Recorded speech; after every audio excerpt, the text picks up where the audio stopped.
Hello, it's Niko here for HIV Stops With Me for question of the month of for July. This month question of the month is: even though you were open about your status, do you always feel comfortable being called out as someone living with HIV, and be specific? Okay, I've never been called out. I guess I'm one of the special ones, right? I've never been called out as a person living with HIV, but I will give an example. I'm not sure whether this will be considered as being called out.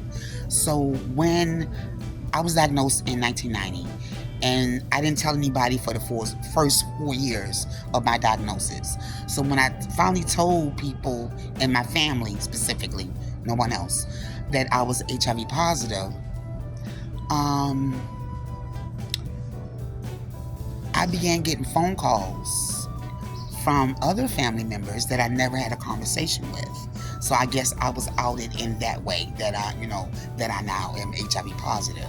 So I don't think that I've never been yeah. I've never been outed in regards to my HIV status. Just that with family, and it's very disheartening. And also, it is really against the law because it's a HIPAA violation to be outed. Who does that? But it's people that evidently do that since we got this question. But that's my answer. I've never really been outed in regards to my HIV status, with exception of family members when I was diagnosed, and finally told my family 4 years later that I was positive, from other family members, because clearly I did not speak to all my family members and tell each and every one of them that I was HIV positive. So when I started getting phone calls, I'm like, okay.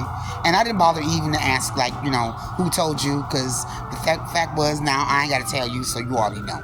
That's kind of like how I felt about it at that time.